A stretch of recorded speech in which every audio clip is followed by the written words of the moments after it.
बुद्धाणं नमो आयर्याणं नमो वज्रायाणं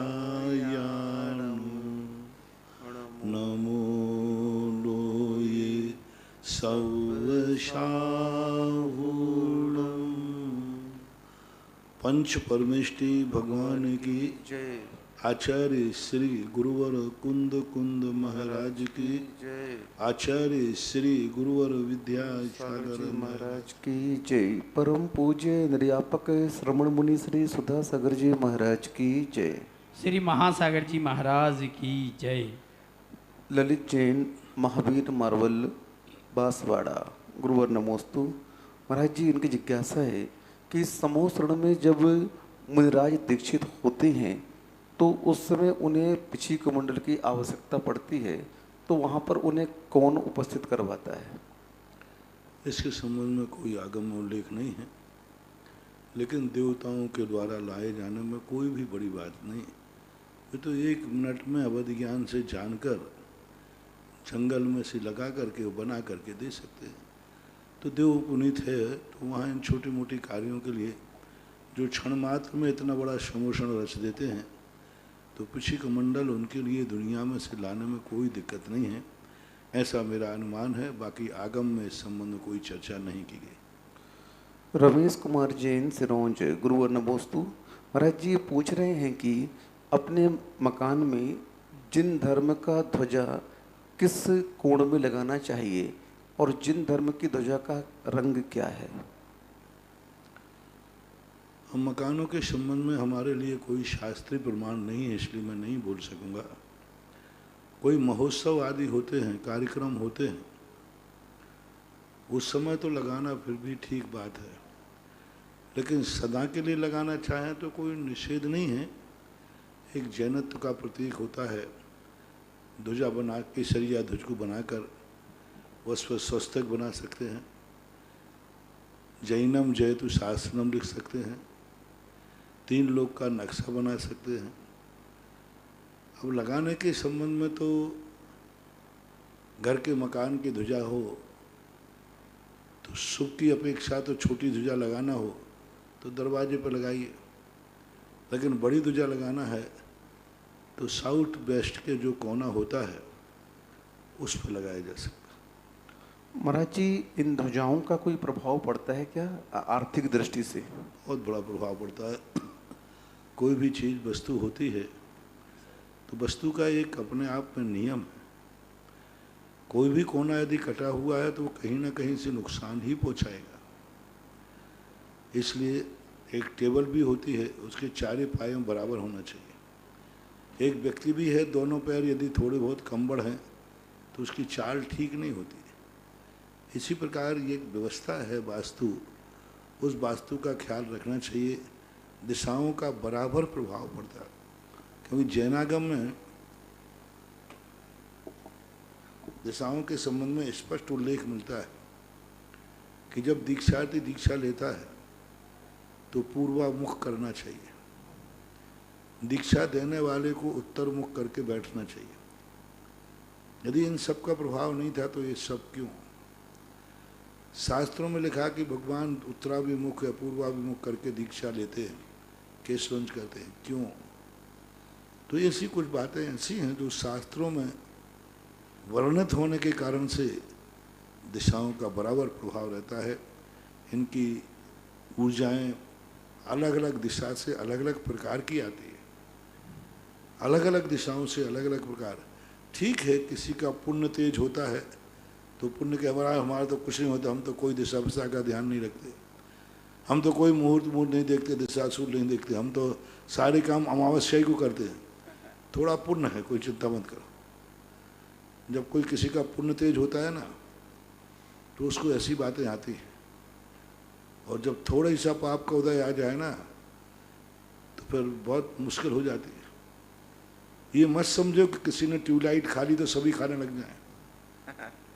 एक बार तो साहब महाराज मुझे सब पच जाता है, बोलो मैं तो ट्यूबलाइट भी खा लेता हूँ, ये लोहे की कीलें भी खा लेता हूँ। अब उसकी नकल सब लोग कर ले मैं तो मर जाएंगे।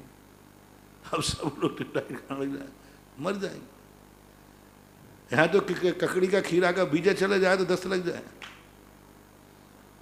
तो ये उसका थोड़ा सा उसके जीवन में एक केमिकल उसके शरीर की ऐसी है कि वो उसको गला देता है मुंह में जाते ही। तो उसकी नकल नहीं करना चाहिए।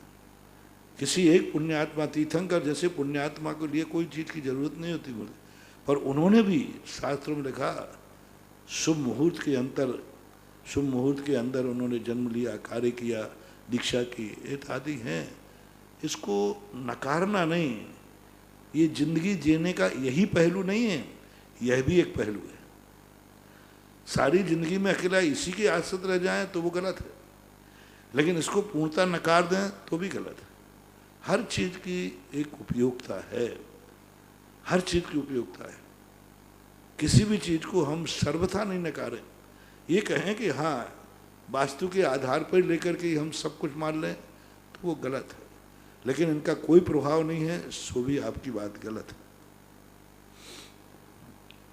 सोनल जैन सिरोंज, गुरुवर नमोस्तु। महाराज जी, इनकी जिज्ञासा है कि कोई भी बालक रविवार की रात को 11 बजे जन्म लेता है तो उसका जन्म सोमवार को माना जाएगा कि रविवार को ही माना जाएगा? दिन तो सूर्योदय से होता है, तारीख रात के 12 बजे बदलती है, और उसकी तिथि जो है वो पंचांग में देखना पड़ेगी कौन सी तिथि, क्योंकि तिथि का कोई समय निश्चित नहीं होता, कभी भी 24 घंटे में कभी भी कोई तिथि बदलती है, किसी का समय निश्चित नहीं रहता, क्योंकि उसका गणित ही ऐसा है। लेकिन दिन की अपेक्षा पूछा जाए तो सूर्य उदय होते ही दिन माना जाता है, और वो पहले दिन की रात्रि मानी जाएगी।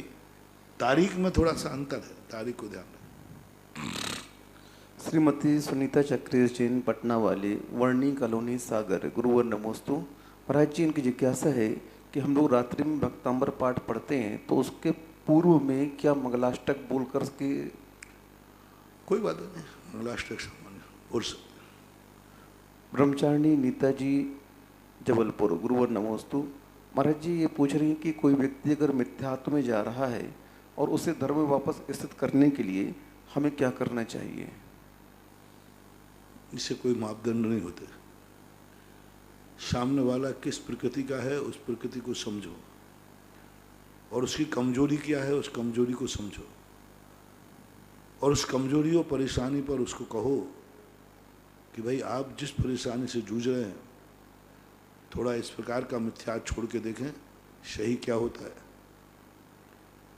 क्योंकि ऐसे लोगों के लिए अपन को या तो लोभ से या भय से, क्योंकि ऐसे लोग समझाने से तो मानने वाले हैं नहीं। भय और एक लोभ, दो चीज़ें ऐसी हैं व्यक्ति को जो कहीं से भी लौटा सकते हैं और कहीं भी भेज सकते हैं। वो मिथ्यात्व की तरफ गया क्यों? लोभ से, भय से गया, और भय और लोभ उसको इस तरफ मिल जाए तो लौट सकता है। अब वो तो उस परिस्थिति को, मरीज को देख करके ही दवाई का निर्णय किया जा सकता है। संजय मीना जैन, आधारताल, जबलपुर, गुरुवर नमोस्तु। महाराज जी, इनकी जिज्ञासा है कि मनः प्रह ज्ञान अति सूक्ष्म होता है और ये व्यक्ति के अंदर चल रहे विचारों को, जो विचार पहले वह सोच चुका है या जो विचार वह आगे सोचेगा, उसे भी जान जाता है। तो यह मनः प्रह ज्ञान किस टेक्निक से उसे जानता है? चौसम है। आज जैसे वैज्ञानिक है, चौसम होता है उसका, वो बता देता है कल बरसात होने वाली है, वो बता देता है कि अभी ग्रहण पड़ेगा, अभी हुआ नहीं है, ग्रहण पड़ा नहीं, लेकिन पता है कि ग्रहण पड़ेगा। वो बता देता है कि भाई कल परसों इतने तूफान के साथ बरसात आएगी, आता है, होता भी देखने में आता है। अब चूक होना बात अलग है, लेकिन बहुत शायद होता तो है। जब एक छोटा सा विज्ञान अभी जो घटित नहीं हुआ उस घटना की घोषणा कर रहा है और पहले से बता रहा है कि यह ऐसा होने वाला है, इतने साल बाद ये ग्रहण पड़ेगा फिर से, अब वो तो पता नहीं कब पड़ेगा, लेकिन बताता है। तो ये ज्ञान का क्षयोपशम है। ज्ञान के क्षयोपशम में बहुत बड़ी ताकत है। तीनों कालों की एक साथ एक समय में जानने की क्षमता रखता है। तीनों कालों की, अनंत इधर अनंत इधर और वर्तमान, तीनों को एक साथ हस्ता मलकवत जान सकता है। अब वो ज्ञान की योग्यता, क्षयोपशम, क्षयकपना, जिसका जैसा होता है वो करता है। शास्त्रों में भी देखने में आता है, वर्तमान में भी देखने में आता है।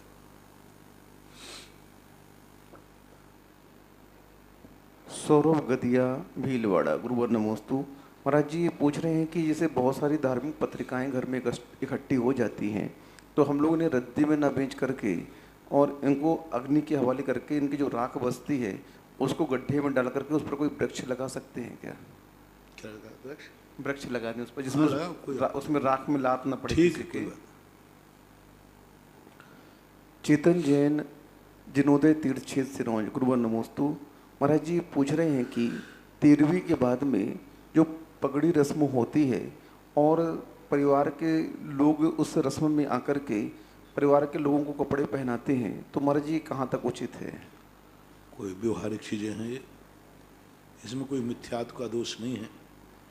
हमारे शास्त्रों में लिखा ऐसी लोक मान्यताएं मान्य हैं जिसमें वीतरागता और अहिंसा खंडित ना हो। मूल सुबह व्यवहारिक बातें हैं, लोग व्यवहार की हैं। इसमें कोई धार्मिक नहीं, कपड़े पहनाते हैं ठीक है, क्योंकि वो अच्छे कपड़े अब पहनेगा नहीं, क्योंकि उसके गम में चला गया, पिताजी मर गए, वो नहीं पहनेगा तो लोग उसको पहना देते कि भाई पहन। तो ये सब चीज़ें कोई ना कोई मानसिक, मनोवैज्ञानिक, सामाजिक परिवेश को लेकर चलती हैं। धर्म पर कुठाराघात ना हो, ऐसी लौकिक मान्यताओं में कोई ज़्यादा बड़ी बात नहीं। संयम जैन समनापुर दमोह, गुरुवर नमोस्तु। महाराज जी पूछ रहे हैं कि त्रिलोक पंडिती में आचार्य महाराज ने कहा है कि जो पंडित दूसरे की शादी विवाह करवाता है वह कुभोग भूमि में जाता है। तो महाराज जी सारे पंडित तो यही कार्य करवाते हैं, तो क्या हम लोग कुभोग भूमि में जाएंगे क्या? न हमने ऐसा पढ़ा है, न ऐसा समझ में आया है। बस इतना ही जरूर है कि शास्त्रों में लिखा पर्व के विवाह कराना अच्छा नहीं है, वृत्तियों के लिए मना किया, पर्व विवाह करने त्वरिका आदि शब्द कह करके। बाकी इन सब संबंध में ये व्यवहारिक व्यवस्थाएं हैं। एक दूसरे का सहयोग नहीं करेंगे तो कौन करेगा? अब वो मंत्र पढ़ के नहीं जानता, पंडित ने पढ़ दिया, तो ऐसी बात नहीं है। ये प्राचीन काल से चली आई। कहाँ लिखा है सर? त्रिलोक परिणति में नहीं, त्रिलोक परिणति का नाम मत लो। त्रिलोक परिणति का पृष्ठ संख्या कौन सी है? वो नहीं दिया महाराज जी। हाँ तो भाई बताइए त्रिलोक परिणति में कहाँ लिखा? मैंने तो नहीं पढ़ा है सर।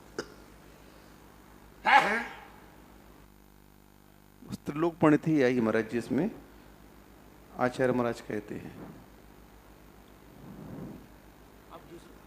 हाँ, विनीता जैन अशोक नगर, गुरुवर नमोस्तु। महाराज जी इनकी जिज्ञासा है कि अर्ध पुद्गल परावर्तन की परिभाषा क्या है, इसे हम कैसे समझें? असंख्यात 24 का जो काल होता है वो अर्ध पुद्गल परावर्तन काल कहलाता है, ऐसा माना है। यानी असंख्यात 24 जितने काल में हो जाए उतना होता है। असंख्यात को हम समझाएं भी कैसे?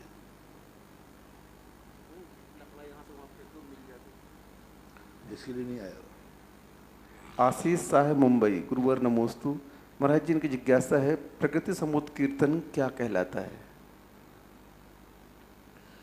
एक सैद्धांतिक शब्द है। प्रकृतियों के लिए एक प्रकार का इनका उतार चढ़ाव, उत्कीर्षण, अपकर्षण, इनके संबंध में कैसी सारी व्यवस्थाएं हैं, इनका कैसे संक्रमण आदि होता है, इसको एक सामूहिक रूप से एक शब्द का प्रयोग किया गया। विवेक जैन सिंगापुर, गुरुवर नमोस्तु। महाराज जी इनकी जिज्ञासा है तीर्थंकर प्रकृति का बंध केवली दुगंती इनके पादमूल में होता है, तो महाराज जी इनके पादमूल में बंध होता है या एंडिंग होती है? बंद होता है तो फिर वहाँ शुरुआत होती, बंद के प्रारंभ हो जाता है। हाँ। वहां से शुरुआत होगी तो शुरुआत है, बंद तो की शुरुआत। इसकी समाप्ति कहाँ है? समाप्ति निरंतर बंदी। तीर्थंकर प्रकृति एक ऐसी प्रकृति है जिसका बंध निरंतर होता है 8वें गुण स्थान तक। जब तक जीव नहीं पहुंचेगा छपक श्रेणी में, तब तक उसका निरंतर बंध होता रहेगा। चाहे वो किसी भी गति में हो, क्योंकि ये प्रकृति बहुत बड़ी, सबसे ज़्यादा दीर्घ काल तक निरंतर बनने वाली कोई प्रकृति है 148 में, तो वह तीर्थंकर प्रकृति ही है। महाराज जी पूछ रहे हैं कि रावण और श्री कृष्ण जी को भी तीर्थंकर प्रकृति का बंध हुआ है, तो उनकी हो चुकी है कि आगे उनकी होगी? इस संबंध में बहुत सारे मतभेद हैं। प्रायः कहना यही है कि अभी करेंगे या करके, लेकिन कृष्ण जी के संबंध में मिलता है कि वो कर चुके, लेकिन दोनों मत मिलते हैं करेंगे। रावण का तो निश्चित है कि अभी हुआ नहीं है, करेगा। डॉक्टर मगन जैन आष्टा गुरुवर नमोस्तु। महाराज जी इनकी जिज्ञासा है कि वैक्रियक शरीर नारकी और देवों के अलावा और किसी का भी होता है क्या? मनुष्यों में भी वैक्रिया शरीर के उल्लेख मिलता है, लेकिन वैक्रियक शरीर नामकर्म का उदय का रूप में नहीं, चक्रवर्ती आदि के विशेष रूप से वैक्रियक देव और नारकियों को ही मानना चाहिए। औपपादिक जन्म होता है। पुनीता ब्रिटिश श्राविका अभिलाषा जैन बेगमगंज रायसेन गुरुवर नमोस्तु। महाराज जी इनकी जिज्ञासा है कि हम लोग भक्तांबर जी महामंडल अखंड विधान कर रहे हैं और विधान में शुरू की पूजन में उसके अर्घ चढ़ाते हैं पूजन के बाद में, और 2 यक्ष यक्षिणी के लिए वह अर्घ हम लोग को चढ़ाना चाहिए नहीं? कोई यक्ष यक्षिणी के लिए वहाँ पर अर्घ है? लेखक किसने लिखा है अब वो पता नहीं महाराज। अब लेखक में तो कुछ भी लिख सकते हैं, नाम से मतलब नहीं है। लेखक में मैंने कहा ना, बस बीतरागता देखो आप, बीतरागता जहाँ विद्यमान है वहीं पर अर्घ है, बस इतना ही देखना चाहिए। बाकी इन सब बातों से आप, मान्यताएं सबकी अलग अलग हैं, तुम्हारी मान्यता क्या है अपना खुद का निर्णय कीजिए। नहीं, ये बोल रही महाराज जी विधान में इनका आवाहन किया जाता है, तो क्या आवाहन कर सकते हैं इनका? आह्वान काहे के लिए किया जाता है? रक्षा के लिए, उनको वेदी में बैठाने के लिए नहीं, रक्षा के लिए कि हम कार्यक्रम कर रहे हैं, आप इस दिशा को संभालें, आप इस आगे अच्छा का फलानी दिशा संभालें। तो ये सुरक्षा के लिए, जैसे अब पुलिस वालों को बुलाते हैं, तो पुलिस वालों को जैसे अपन सुरक्षा को बुलाते हैं, ऐसे ही इनको बुलाते हैं। सुरक्षा को बुलाने का अर्थ ये तो नहीं है कि हम उनकी पूजा करें, अर्चना करें, उनके अभिषेक करें, उनको आदि करें। सुरक्षा के लिए ड्यूटी दी जाती है, देते हैं, हमेशा देते हैं, सभी देते हैं, अनादिकाल से देते हैं। सभी दिशाओं में कोई भी कार्यक्रम होता है तो दिशाओं में, अब इसका अर्थ हम उनको आह्वान कर रहे हैं, तो इसका अर्थ नहीं है ना कि हम उनकी पूजा कर रहे हैं। एक पुलिस वालों को बुलाते हैं और उनको चारों दिशाओं की सुरक्षा को सौंप देते हैं, तो उनको अर्घ तो नहीं देते हम, उनकी आरती तो नहीं उतारते, उनकी पूजा तो नहीं करते, उनको श्रीफल तो नहीं चढ़ाते, ड्यूटी सौंपते। इसी प्रकार ये देवता लोगों को बुलाते हैं क्योंकि समर्थ है, तो वो अपने आकर सब दिशाओं की सुरक्षा करते हैं। सुरक्षा के लिए आह्वान करना अलग चीज़ है और आराधना और पूजा के लिए आह्वान करना अलग चीज़ है, दोनों में बहुत भिन्नता है। वैशाली जैन नागपुर बंड गुरुवर नमोस्तु। महाराज जी इनका प्रश्न है कि आत्मा में लीन होना और रूपातीत ध्यान में क्या अंतर है? दोनों एक है क्या? दोनों अंतर है। रूपातीत ध्यान एक धर्म ध्यान है। धर्म ध्यान के 4 भेद हैं, पिंडस्थ, पदस्थ, रूपस्थ और रूपातीत। ये धर्म ध्यान के भेद हैं। ये धारणा में होते हैं, ये कल्पना में होते हैं, ऐसा वो सोचता है। और आत्मा में लीन होना वो अतीन्द्रिय ज्ञान है, वो शुद्ध उपयोग है, वो शुक्ल ध्यान है। दोनों में बहुत अंतर है। ऋषभ जैन सागर गुरुवर नमोस्तु।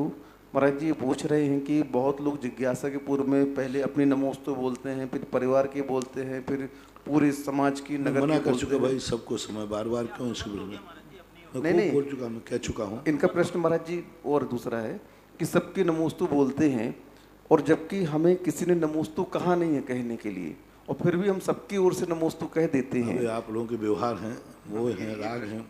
शिखर जी जाते हैं, उनके नहीं कहा तो उसकी तरफ से भी नमोस्तु बोलते हैं। तो ये आप लोगों के एक परस्पर में चलता है। किसी ने नहीं कहा महाराज जी हमारे उस बेटे को भी आशीर्वाद दे देना, वो अमेरिका में है। अरे बात हुई थी कि नहीं? बात तो नहीं, महाराज वो मेरे नमोस्तु कर रहा हूँ ना उसकी तरफ से।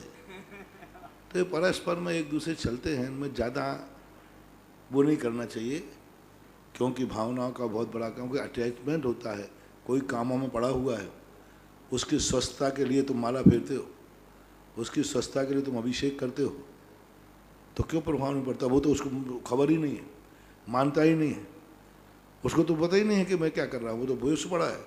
लेकिन तुम्हारी भावना का प्रभाव उसमें पड़ता है। हम नमोस्तु तुम कर रहे हो, आशीर्वाद तुम ले रहे हो, तुम कह रहे हो महाराज जी हमारी तरफ से नमोस्तु, आपको हमारा बच्चा बीमार है, बेहोश पड़ा है, तो अब यदि उसमें कोई ताकत नहीं है तो फिर काय को नमोस्तु करके आशीर्वाद देते हो? भावना में बहुत बड़ा प्रभाव है। शांति धारा को पढ़ो, किन किन लोगों के लिए शांति धारा कराई जो इस संबंध में जानते भी नहीं है। अश्व, गौ, महिषी आदि, इनको महामारी नहीं हो, अरे वो तो जानते ही नहीं कि धर्म क्या है। पेड़ पौधे, लता, वृक्ष, फूल, जिनको जानते ही नहीं है, इनकी महामारी नहीं हो। अब बताओ, वो पेड़ के लिए अपन नमोस्तु कर रहे भगवान को कि इस पेड़ को सीख हो जाए। अब पेड़ ने तो नमोस्तु कही नहीं, अब पेड़ ने तो नमोस्तु कही नहीं, लेकिन अपन उसकी नमोस्तु कर रहे। ये परस्पर व्यवहार होते हैं। संबंध होने से इन सब चीज़ों को यदि अपन खत्म कर देंगे तो फिर परस्पर में एक दूसरे का उपकार, उपकारी भाव बनेगा ही नहीं। ऐसा अनुज जैन, हरियाणा, गुरुग्राम, गुरुवर नमोस्तु। महाराज जी पूछ रहे हैं कि मंदिर निर्माण के लिए त्रिकोण प्लाट में क्या क्या दोष आएंगे अगर मंदिर निर्माण करवाते हैं? त्रिकोण प्लाट जो है मंदिर का त्रिकोणा है और उसमें मंदिर निर्माण करना है तो क्या? उसके लिए हम ऐसा कुछ भी नहीं बोल सकेंगे, ये जिज्ञासा समाधान है, कोई ये सब चीज़ों के लिए नहीं बोल। ये सब चीज़ें व्यक्तिगत रूप से होती हैं, जब कभी नक्शा लाओगे देख लेंगे, अभी मत लाना। कोरोना काल चल रहा है, नहीं तो कल ही लेके आ जाओ। हरियाणा से सुगम जैन, अहमदाबाद, गुरुवर नमोस्तु। महाराज जी इनकी जिज्ञासा है कि आदि पुराण में ललितांग देव ईशान स्वर्ग में उत्पन्न होते हैं और उनकी आयु 1 सागर की बताई है, और दत्तार सूत्र जी में स्वधर्म और ईशान दोनों स्वर्गों की आयु 2 सागर की बताई है। कृपया समाधान करें। बीच की आयु है, जघन्नायु भी तो बताई। जघन्नायु पल्ले कुछ ऐसे लेकर के और वहाँ से लेकर रहता है, बीच की आयु है तो बीच में तो हो सकता। कोई 1 मिनट कम भी 2 सागर हो सकते हैं, कोई 10 मिनट कम भी हो सकते हैं, कोई आधा सागर भी हो सकता है। 2 सागर तो उत्कृष्ट आयु है, इससे अधिक नहीं होगी। ऐसा शांति स्वरूप जैन, मोदी नगर, यूपी, गुरुवर नमोस्तु। महाराज जी इनकी जिज्ञासा है गणधर देवों की कितनी रिद्धियाँ होती हैं? क्या सभी गणधर देव एक समान रिद्धिधारी होते हैं या उनमें कुछ अंतर होता है? सभी गणधरों को केवल ज्ञान को छोड़कर सभी रिद्धियाँ मानी जाती हैं। प्रतिपक्षी रिद्धियाँ उसमें समाहित होती हैं। सभी गणधर एक समान होते हैं, किसी में कोई कम बड़ी नहीं होती। नेमी चंद जैन, बाहुबली कॉलोनी, सागर, गुरुवर नमोस्तु। महाराज जी पूछ रहे हैं ऋषि मंडल क्या कहलाता है और ये कहाँ पर स्थापित है? ऋषि मंडल के संबंध में बहुत सारी बात है। कोई शास्त्रों में तो हमें इसका उल्लेख विशेष मिला नहीं, लेकिन श्री ऋषि मंडल की चर्चा जरूर है। यंत्र भी ऋषि मंडल के मिले 200-400 साल पुराने। तो ऋषि मंडल का अर्थ है कि ऋषियों की जो शक्तियाँ हैं, गुण हैं, रिद्धियाँ हैं, उनका ही वर्णन होता है। लेकिन कई लोगों ने ऋषि मंडल को बड़ा विद्रूप कर दिया, उसे रागी द्वेषी शक्तियों का आह्वान करके उसको कर दिया। इसलिए सावधानी से ही इस संबंध में सोचा जा सकता है, क्योंकि विकृत हो चुका है ऋषि मंडल। यदि कोई अच्छा सुदृढ़, मैंने कहा ना, आप तो एक मंत्र ले लो, जहाँ वीतरागियों की आराधना हो, वीतरागियों का नाम हो, वीतरागियों की पूजा हो, वो सब चीजें मान है। और जहाँ रागी द्वेषियों को स्थान हो, परिग्रहियों का स्थान हो, राग देश परिग्रह आदि सांसारिक व्यवस्थाओं से हैं जैन दर्शन में, वह आराधना के योग्य नहीं है। बाकी उनके लिए सुरक्षा व्यवस्था आदि कराने में कोई बाधा नहीं है। दिनेश चंद जैन, अलवर, गुरुवर नमोस्तु। महाराज जी इनकी जिज्ञासा है कि असंगी पंचेंद्री की पहचान हम कैसे करें? कोई उदाहरण के माध्यम से हमें समझाए। असंगी पंचेंद्री की पहचान कैसे करें? हम नहीं पहचान सकते अपने ज्ञान के वजह से। हमने अभी आज तक कोई भी हम ये निर्णय नहीं कर सकते कि असंगी पंचेंद्री कौन है। कोई भी नहीं। शास्त्रों में भी कोई विशेष नाम असंगियों के नहीं मिलते। यही कहते हैं पनिया सांप, कोई गधा को मान लेते हैं, कोई गौय को मानते हैं, लेकिन कोई प्रमाणिकता सिद्ध नहीं हो रही। और मैंने तो अभी तक कोई असंगी जीव देखा ही नहीं जिसको हम निर्णायक रूप से कह सकें यह असंगी है। अजित शास्त्री, रायपुर, छत्तीसगढ़। गुरुवर नमोस्तु। महाराज जी पूछ रहे हैं कि हम लोग भक्तांबर जी के 45वें काव्य की आराधना 108 बार ऑनलाइन वीडियो के माध्यम से करते हैं, जिसमें विदेश से कम 500-700 लोग जुड़े हुए हैं और रिद्धि मंत्र की जाप भी करते हैं। तो महाराज जी इसमें कोई दोष तो नहीं है? हमें ऑनलाइन के माध्यम से इन्होंने अपना एक ग्रुप बनाया है और उसमें विदेश के लोग भी जुड़े हुए हैं, जिसमें भक्तांबर के 45वें काव्य की ये आराधना यानी उस काव्य को पढ़ते हैं और उसका रिद्धि मंत्र साथ में लेकर के 1 घंटे तक इसकी जाप करते हैं। ठीक है, आप लोगों की तो कोई बात नहीं। संजय जैन, सर्वेयर, श्यामपुर नगर, कानपुर। गुरुवर नमोस्तु। महाराज जी इनकी जिज्ञासा है कि तीर्थंकर प्रगति कब उदय में आती है? जन्म के 6 माह पूर्व या केवल ज्ञान प्राप्त होने के उपरांत? केवल ज्ञान 13वें गुण स्थान के प्रथम समय में ही उसका उदय हो जाता है। उसके पहले वह पंच कल्याणक आदि में तीर्थंकर प्रकृति का उदय नहीं होता, ऐसा मानना चाहिए।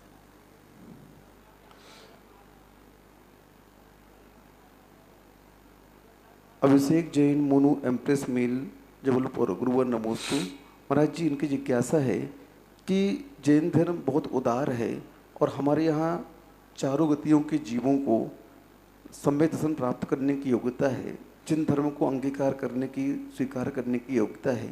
तो आपके चरणों में महाराज जी प्रार्थना है कि जो अदर कास्ट शादी करके आ जाते हैं तो उनको भी स्वीकार करना ही चाहिए ताकि वो अपना कल्याण। पहले तुम्हारे बाप से पूछो कि जब पहली बार तुम्हारे बाप ने कहा, तुमने कहा था मैं अजय से शादी करना चाहता हूँ, तुम्हारे बाप को कैसा लगा था? बाद में तो मजबूर होकर समर्पित हो रहा है, बाद में जाकर के वो समर्पित हो जाता है मोह के कारण। फर्स्ट एंड फर्स्ट पूछना कि मैं पापा मैंने ऐसा सोचा है, सबसे पहले मम्मी पापा की हालत देखना क्या होती है, वहीं से पता चल जाता है कि उनको एक्सेप्ट नहीं है, मंजूर नहीं है।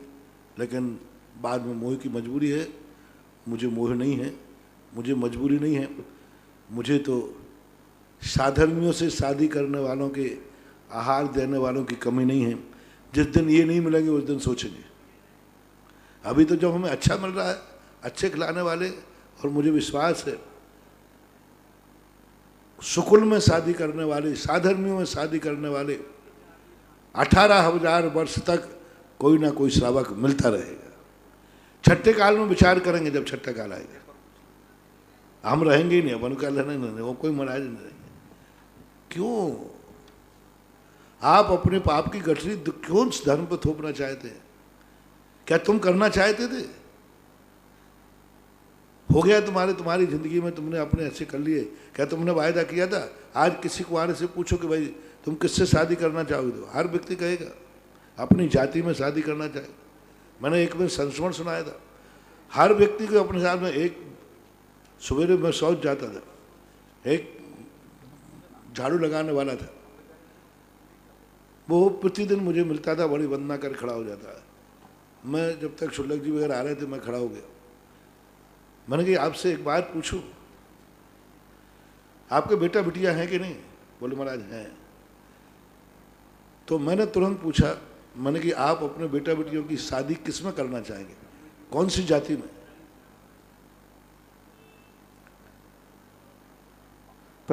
उसने तुरंत जवाब दिया, 1 मिनट।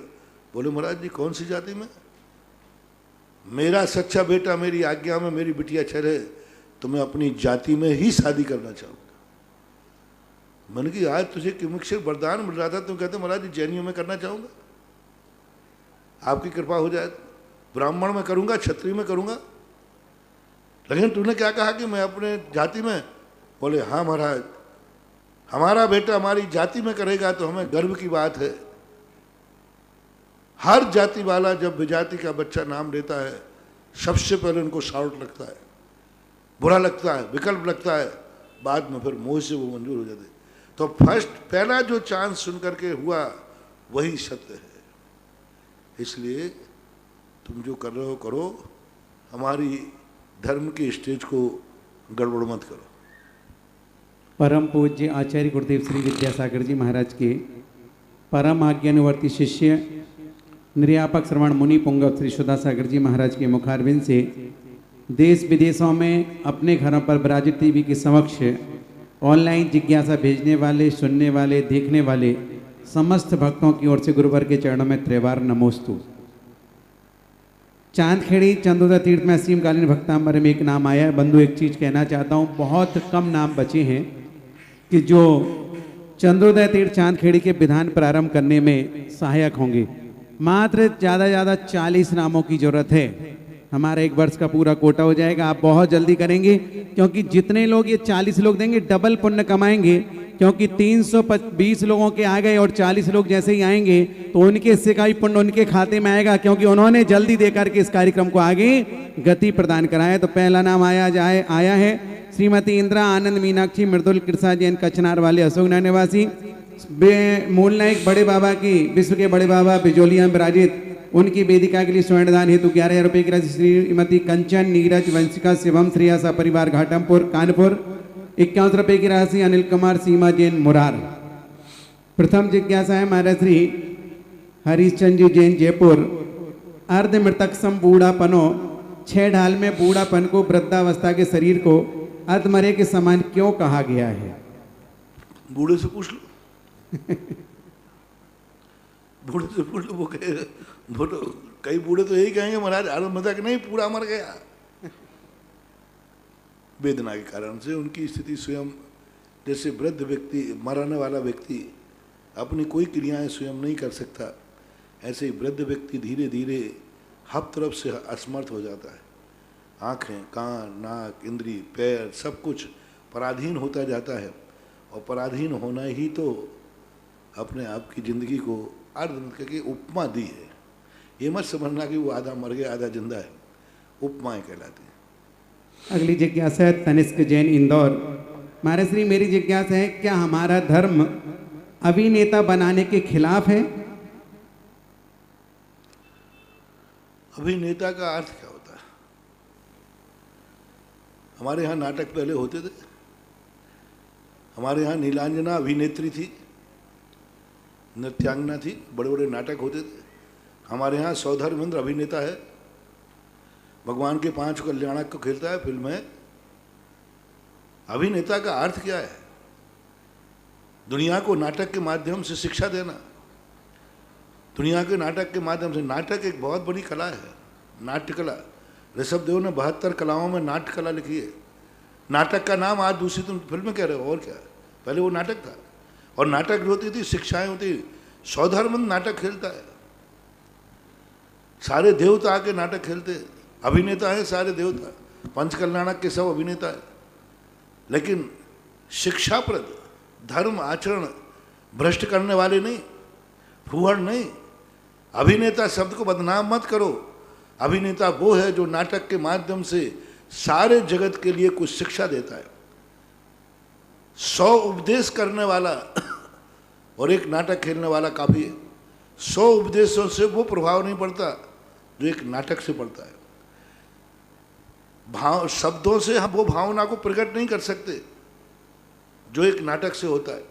रामायण को आप देखिए, रामायण देखने में और सुनने में कितना अंतर है। तो अभिनेता जो आज के अभिनेता हैं जो कि पतन की तरफ ले जाते हैं, तो इन अभिनेताओं के संबंध में तो मैं नहीं कह सकता। बाकी अभिनेता के संबंध में कहो तो एक और नीलांजना थी, अभिनेत्री थी। उसने रूप ला करके ऐसा नाच किया कि श्री थंगर भी स्तब्ध रह गए। तो नाम को हमारे लिए नाम से पूछोगे तो प्रशंसनीय है, लेकिन आज वर्तमान काम से पूछोगे तो निंदनीय है।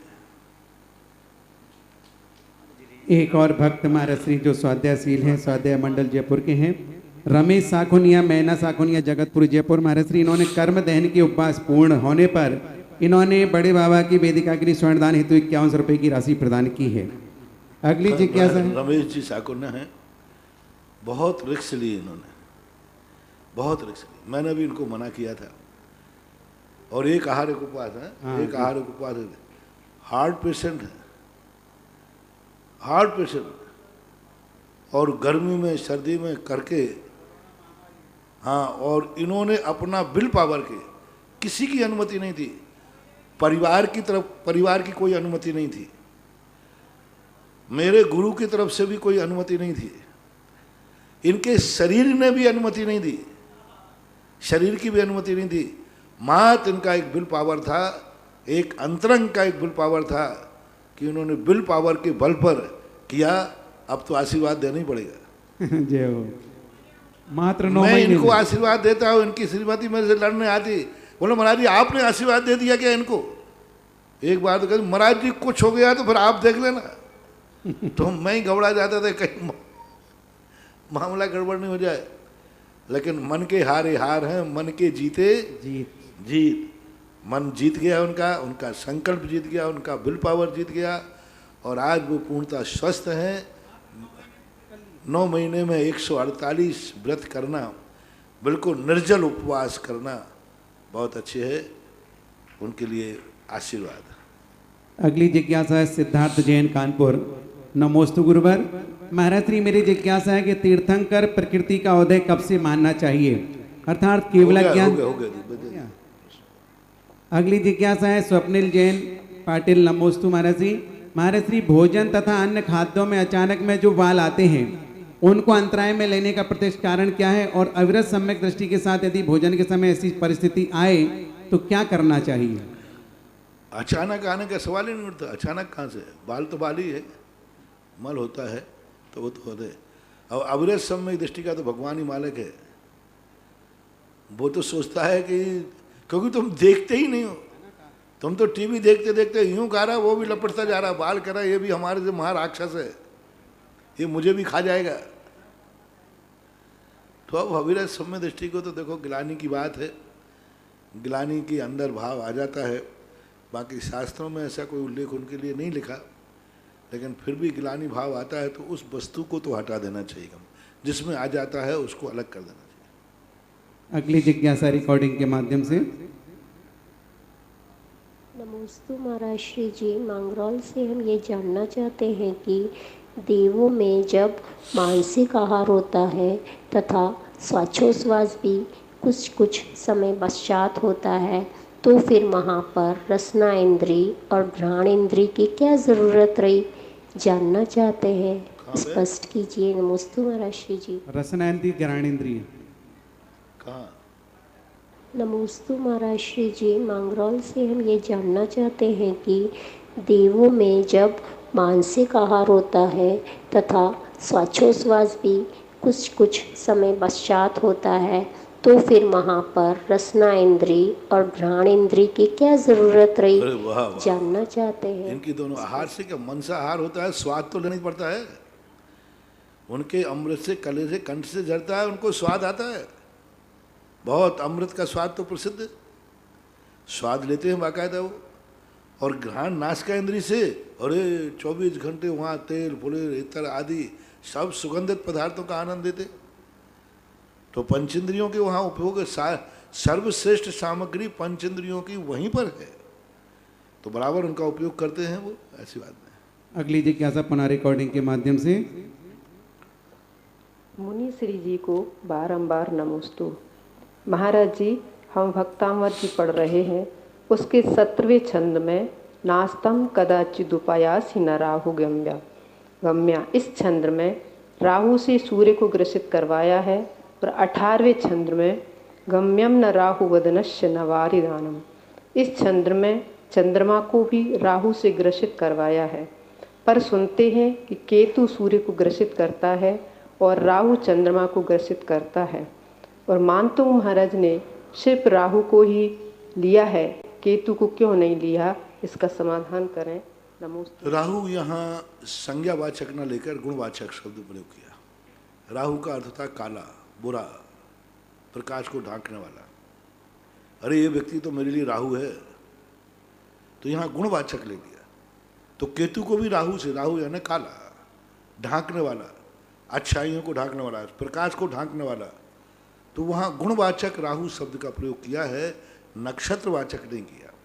राहु और केतु का जो अलग अलग नाम आए हैं, ये बराबर आए हैं, लेकिन वहाँ केतु को भी राहु है और राहु केतु है, क्योंकि दोनों को एक गुणवाचक, क्योंकि राहु शब्द का कोश में अर्थ देखोगे तो यही अर्थ निकलेगा, राहु यानी काला, बुरा, अहित करने वाला, तो ऐसे गुणवाचक मान लेना चाहिए।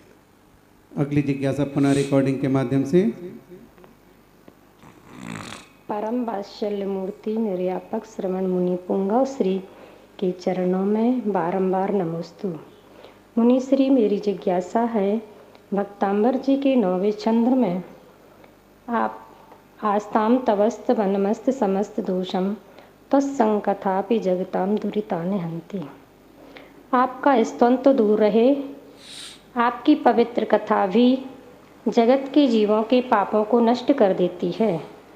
तो इसमें मेरी जिज्ञासा है, एक कथा से क्या अभिप्राय लेना है, कृपया जिज्ञासा का समाधान करें। नमस्ते। कथा का अर्थ है कि हम उसके संबंध में कुछ विशेष जानते नहीं हैं, मात्र उनके गुणों को सुन रखा है, उनकी चरित्रचर्या, जो उनकी कथा में अर्थ होता है उनकी चर्या। आपकी जो चर्या है वो चर्या के सुनने मात्र से ही, पढ़ने मात्र से ही हमारे कर्मों का क्षय हो जाता है, दुरित का। आस्ताम, आपके गुणों का स्तवन तो बहुत आगे की चीज है। आपकी जीवनचर्या, आपका जन्म कहाँ हुआ, आपका नाम क्या था, आपका माता पिता कौन थे, आपने कैसे प्रकार चर्या की, किस प्रकार साधना की, ये जो चर्या है इसी को पढ़ करके, स्तुति में चर्या नहीं होती, स्तुति में गुणानुवाद होता है। गुणानुवाद में और चरित्र में बहुत अंतर होता है। चरित्र में उनके 24 घंटे की परिचर्या का वर्णन होता है, वो कैसे थे, किस रूप में थे, और गुणानुवाद में उनके जो आदर्श गुण होते हैं उन गुणों की स्तुति होती है। इसलिए यहाँ ये कहा, आपकी जीवनचर्या के चर करने मात्र से ही हमारे दुरित नष्ट हो जाते हैं। अगली जिज्ञासा पुनः रिकॉर्डिंग के माध्यम से। नमोस्तु गुरुवर। गुरुवर, ललितपुर से आलोक मोदी परिवार का बारंबार नमोस्तु। महाराज श्री, मेरी जिज्ञासा श्रुत ज्ञान से संबंधित है। श्रुत ज्ञान के 2 भेद कहे गए हैं, अंग प्रविष्ट और अंग बाह्य। तो वर्तमान में जो ग्रंथ प्रचलित हैं उनमें किन ग्रंथों को अंग प्रविष्टि की श्रेणी में रखें और किन ग्रंथों को अंग बाह्य की श्रेणी में रख सकते हैं? क्या सठखंडागम, कसाय पाहोड़ आदि ग्रंथ अंग प्रविष्टि की श्रेणी में आ सकते हैं? और क्या तत्वार सूत्र, समयसार आदि ग्रंथों को अंग बाह्य में रखा जाए? इनको किस श्रेणी में रखा जाए? कृपया जिज्ञासा का समाधान करें। ऐसी श्रेणी का विभाजन आज करना संभव नहीं, क्योंकि ये संग्रह ग्रंथ है। पूज्यवर समंतभद्र महाराज ने अंग बाह्य और अंग प्रविष्टि अलग की रचना क्यों की? प्रथमानुयोग, करणानुयोग, चरणानुयोग, द्रव्यानुयोग, एक द्वादशांग के भेद तो नहीं है, और ये न कहीं किसी साथ 2 द्वादशांग में कहीं मिलते हैं, न भगवान की वाणी में आए हैं ये चारों अनुयोग के नाम। प्रथमानुयोग चूड़का तो आती है, वो भी चूड़का अलग रंग से आती है। तो ये समंतभद्र महाराज ने ये 4 नाम क्यों दिए? उसके पहले किसी आचार्य ने ये 4 नाम का प्रयोग नहीं किया। क्यों करना पड़ा? क्योंकि आज ये द्वादशांग का संग्रह रूप है। हर ग्रंथ में अंग बाह्य अंग प्रविष्ट है, दोनों है। अंग बाह्य किसे कहते हैं? 10 वैकालिक आदि, सामायिक प्रज्ञप्ति आदि, दंडक आदि, इनके भी 14 भेद हैं 10 वैकालिक के। तो उनका जो वर्णन है वो भी आज सब ग्रंथों में तत्वार सूत्र में देखो आप, कौन सा अंग नहीं? पूरा सठखंडागम तत्वार सूत्र में, तत्वार सूत्र के आधार पर सठखंडागम रचा गया। सठखंडागम के आधार पर तत्वार सूत्र नहीं, तत्वार सूत्र के धबला जी, वीरसेन स्वामी ने धबला जी लिखे, उसके पहले तत्वार सूत्र में आया, सत्संख्या क्षेत्र स्पर्शन कालांतर संक्षेप रूप में आया। तो तत्वार सूत्र सठखंडागम से अलग हम कहाँ कर सकते हैं? और मूलाचार की बात कहो तो मूलाचार की बात है, द्रव्यानुयोग की बात कहो तो सभी है। तो सभी ग्रंथों में प्रायः कहीं ना कहीं से संग्रह है। समयसार आदि ग्रंथों को हम एकदम पूर्णतः किस अनुयोग में लोगे? कौन सा अनुयोग? आत्मप्रवाद नाम का जो अंग है तो उसका अंग द्रव्य तो अंग प्रविष्ट में आता है, अंग बाह्य कैसे करें? तो आज का जो है इनको संग्रह ग्रंथ मानना चाहिए। इसलिए ये जिनवाणी है, अंग बाह्य का भी सारांश इसमें है और अंग बाह्य का भी है, दोनों को मानना चाहिए। अलग डिवाइडेशन करना संभव नहीं। अगली जिज्ञासा पुनः रिकॉर्डिंग के माध्यम से। मैं झांसी से माही जैन मैं महाराज जी को मैं और मेरे परिवार की ओर से नमोस्तु। मेरा प्रश्न ये है कि ज्ञान का क्षयोपशम किन कारणों से होता है? ज्ञान का क्षयोपशम तो उनके बाधक कारणों के अभाव होने से होता है। तत्प्रदोष नन्ना माश्चर्य आदि जो हैं, जो बंध के कारण कहे, उन बंध के कारणों का अभाव हो जाने से क्षयोपशम होता है। और क्षयोपशम हमारी अच्छी सद्बुद्धि निमित्त भी सद्बुद्धि बनते। यदि कोई चीज़ हमें याद नहीं हो रही है, 10 बार पढ़ेंगे तो हो जाएगा। करत करत अभ्यास के जड़मति हो सुजान, रस्सी आवत जावत है सिर पर पड़े इंसान। तो इस युक्ति को अपन कहाँ नकार सकते? कोई चीज़ अपन को एक बार याद नहीं होती, लेकिन 10 बार पढ़ते तो याद हो जाती है। तो आपकी लगन से भी क्षयोपशम बढ़ता है। कुछ हद तक जितनी सीमा है बढ़ाया जा सकता है। अगली जिज्ञासा पुनः ब्रह्मचारी महावीर भैया। मेरे गुरुदेव को बारंबार नमोस्तु। महाराज श्री, अभी जो प्रवचन चल रहे हैं आपके सुबह के, वो परिवार और संबंधों पे बहुत ज़बरदस्त चल रहे हैं। ऐसे कभी सुने नहीं प्रवचन। महाराज जी, आज आपने बोला कि किसी से अलग होना हो संसार में,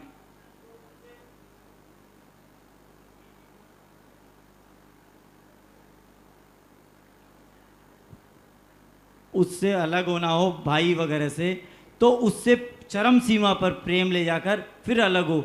महाराज श्री, जब आनंद मतलब जब प्रेम चरम पे होता है तब अलग कैसे हो सकते हैं? ये तो फिर अलग हो ही नहीं सकते कभी। वही तो कला है। देश में अलग होने से जन्म जन्म तक भूत बनते हो। देश में अलग होने से कभी शांति नहीं मिलेगी।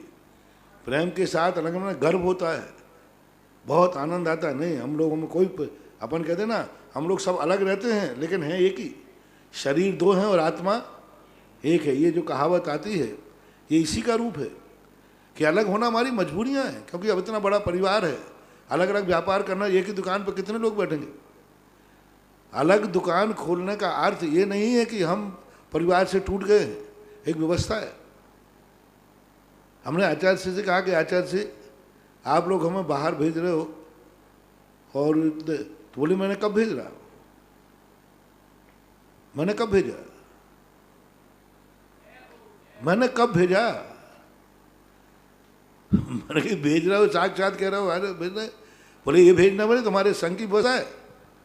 जब बड़ा परिवार होता है तो सबको अलग अलग व्यापार कराए जाते हैं, अलग अलग दिशाएं दी जाती हैं। ये अलग होना कब से तुमने सीख लिया? मैंने तो ना तो तुम्हें अलग किया है, होना कर रहा हूं। अब तुम ही अलग हो रहे हो तो बात अलग है। मैंने तो अलग किया नहीं, ये तो व्यापार है। बंजी करने भेज रहा हूं मैं, तो बंजी करने। जिनके ज्यादा बाल बच्चे हो जाते हैं, सब एक ही दुकान पर बैठेंगे तो कैसे काम चलेगा बताओ भाई? अब हमारे इतने सारे बच्चे हैं तो हम सबको भेजते हैं अलग अलग। भाई तुम इधर प्रभाव ना करो, तुम यहीं यहाँ करो, इधर करो, अलग है ही नहीं। आचार्य सिंह ने स्पष्ट कहा, जो मेरी आज्ञा में चल रहा है वो मेरे पास ही है, वो संग में ही है। एक अकेला साधु भी विहार कर रहा है और वो गुरु की आज्ञा में है, तो उसे एकल विहार नहीं कहा शास्त्र, क्योंकि उसके साथ गुरु आज्ञा है। इसलिए गुरु आज्ञा में जब कोई व्यक्ति जाता है, अब देखो हम लोग अलग हैं, प्रेम के साथ हैं, अच्छे के साथ हैं, खुशी की बात है। इसलिए देश के साथ कोई भी चीज में अलग होना वो अपना जन्म बिगाड़ देता है। देश भरा रहता है। जब भी कोई झगड़ा करके, मान लीजिए तुम झगड़ा करके जाओगे घर में, तो कोई आगे पूछे क्यों? अरे भैया सुनो मेरे साथ क्या क्या हुआ, सुनो सुनो, बैठ बैठ जाओ, बैठ जाओ। अब लो, वो कसाई निकलेगी कि नहीं? सब सुनाओगे, भैया सुनो मेरे साथ ऐसे ही अलग नहीं हुआ, मेरे साथ किसने क्या किया, मेरे साथ हाँ धोखा हुआ साहब, मैं करता क्या, वो तो इसलिए बाहर आ गया तो बच गया, नहीं तो पता नहीं और क्या होना था। जो संघों से साधु भाग जाते, हमारे संघ से कई साधु निकल गए, दूसरे संघों में गए और भाग गए। वो उनसे जाके तुम मिलना, मुनि बन गए, आचार्य बन गए, उपाध्याय बन गए, तुम पूछना क्यों आचार्य से पास से क्यों निकल? अरे बैठ बैठ बैठ भाई बैठ, अरे साहब मेरा साथ ये हुआ, मेरा साथ हुआ। अब बोलो काय का गुण स्थान बचेगा? आचार्य ने एक बार कहा था, जो गुरु से धोखा देकर गुरु की आज्ञा के विरुद्ध, गुरु के विरुद्ध में चलकर भागता है, उसका जन्म जिंदगी में कभी गुणस्थान बन ही नहीं सकता। क्योंकि उसके मन में हमेशा द्वेष भाव आएगा। तुम दो भाई झगड़ के अलग होगे, एक दूसरे के प्रति बुराई के अलावा क्या करोगे? उसने ऐसा किया था, उसने ऐसा किया था, तो जन्म मर करके आगे फिर क्या बनोगे? वो एक जाति बैर वाले थे, सांप और नौला बनोगे, और क्या करोगे? अगली जिज्ञासा विजय गुर्रा। परम पूज्य गुरुदेव के चरणों में बारंबार नमोस्तु। पूज्य गुरुदेव, आज आपने कहा जैन धर्म में एक कला है निश्चय और व्यवहार, इसके साथ साथ आपने एक शब्द का, बड़े गजब के शब्द का उपयोग किया, संसाराचार। तो गुरुदेव, कुलाचार के बाद आपने कहा था कि जो संसाराचार को जान जाएगा वह अपने जीवन को बहुत अच्छे से जी लेगा और सारी कलाएं आ जाए। तो ये संसाराचार गुरुदेव क्या है? संसार में जीने की कला, राजनेता के साथ कैसे जीना, पड़ोसी के साथ कैसे जीना, आज का वातावरण कैसा है, नगर के साथ क्या व्यवहार करना, पशु पक्षियों के साथ क्या व्यवहार करना, पेड़ पौधों के साथ क्या व्यवहार करना, संसाराचार कहलाता है। खेत से हमें गेहूँ चाहिए तो खेत के साथ क्या व्यवहार करना, संसाराचार है। कुएं से पानी चाहिए तो कुएं के साथ हमें क्या व्यवहार करना, हमें ग्राहक से व्यापार करना है तो उसके साथ क्या व्यवहार करना, संसार में परिवार चलाना है तो परिवार के साथ क्या व्यवहार करना, रिश्तेदार आते हैं तो सभी रिश्तेदारों के साथ, किस रिश्तेदार के साथ क्या व्यवहार करना, ये संसाराचार है। यानी संसार में जीने की जो कला है वह कला के लिए संसाराचार कहते हैं। कई आचार, राष्ट्रीयाचार, व्यापाराचार, नाम कुछ भी दे दो। राष्ट्र का आचार, हमारे देश का आचार क्या है उसको व्यापाराचार, व्यापार किस ढंग से करना चाहिए उसकी कला क्या है, सब में लगा सकते हैं। अगली जिज्ञासा नमोस्तु गुरुदेव, नमोस्तु। सुधा जी जैन पटवारी। नमोस्तु महाराज श्री। महाराज श्री, यद्यपि मान कसाय दुर्गति का कारण है, तथापि मान कसाय दो प्रकार के हैं, प्रशस्त मान व प्रशस्त मान।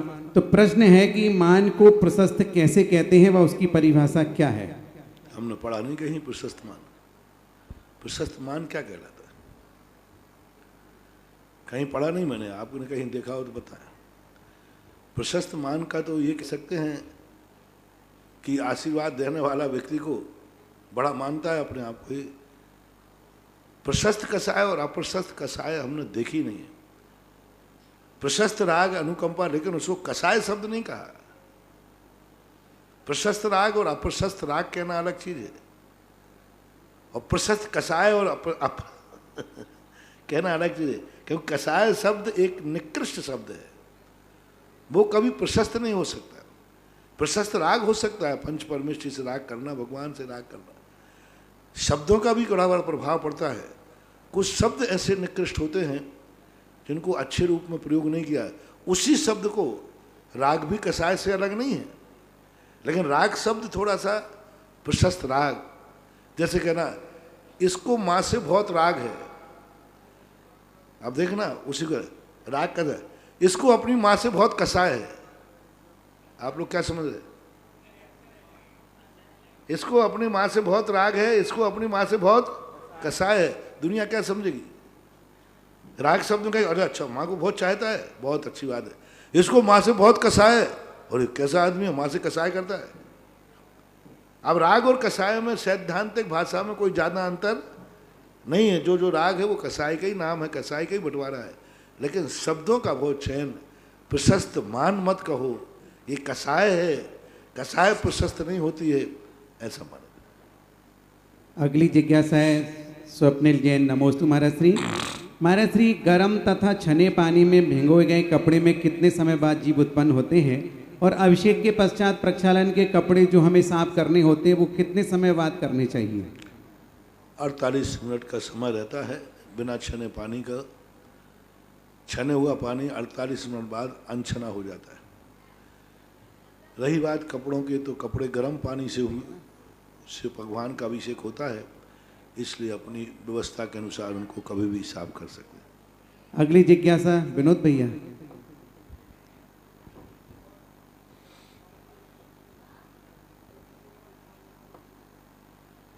महाराज जी, कल जो आपने असीम मसीह कृषि सेवा भी एक पाठ आता है क्या? सटावा नहीं, विद्या आती है। विद्या आती है।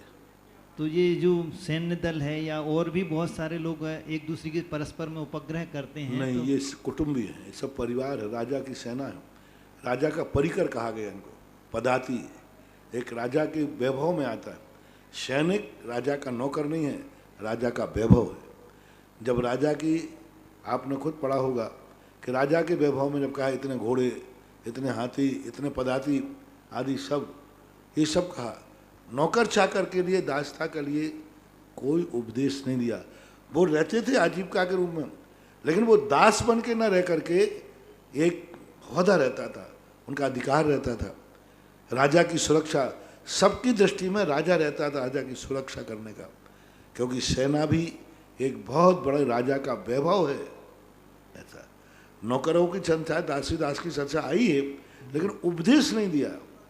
दासी दास तो होते होंगे, उस समय भी होते होंगे, ऐसा आता है, लेकिन वो सेवक के जैसे पहले राजाओं के यहाँ दाई होती थी। अब दाई को सेविका कहते थे, नौकरानी कहते कि दाई माँ कहते थे। धाय कहते थे। धाय माँ शब्द का प्रयोग करते। धाय माँ, राणा प्रताप अपनी धाय माँ को धाय माँ कहते थे, पन्ना धाय माँ। तो अब देखो, यदि वो नौकरानी थी तो माँ कैसे होगी? और कितना बड़ा दर्जा है, पैर पड़ते थे। मतलब धाय माँ के लोग, जिनको धाय माँ होते ना, उनके पैर पड़ते थे। अब उसको धाय माँ, अब और जिंदगी भर के लिए चली जाती थी। जैसे कैकेयी के साथ मंथरा आई थी, वो जिंदगी भर के लिए आई, वो दासी नहीं है। दासी नहीं, कोई वेतन नहीं है, एक परिवार की अंगरक्षिका बन के रहती थी। जो वर्णन किया है रानियों के साथ जो विदा होके आती थी, वे कोई अपने परिवार में जाति करती नहीं थी, वो जिंदगी भर संरक्षिका बन के आई हैं, उनकी एक सहेली बन के आई थी। तो ऐसे पदों का उल्लेख मिलता है। ऋषभ देव ने कोई सेवा का कोई उपदेश नहीं दिया, नौकर का कोई उपदेश नहीं दिया, दास बनने का कोई उपदेश। सारे देखो, विद्या देखो, विद्या में क्या रखा उन्होंने? ये नाट्य विद्याएं आदि सारी विद्याएं, शिल्प में सब मजदूरी करना, बनाना, लाकड़ी काट आदि। नौकरी करने वाली बात की बात ही षड आवश्यक में मैंने देखी नहीं, और न किसी टीकाकार ने उसका अर्थ लिया। महाराज जी, रसोईया वगैरह जी, चक्रवर्ती आदि, ये भी सब घर के सदस्य बन के रहते थे।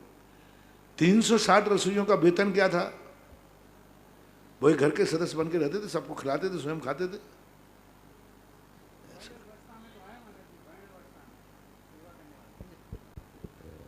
कोई वर्णवस्था, शूद्रों के लिए उन्होंने विद्या और शिल्प का दिया, सेवा नहीं दिया।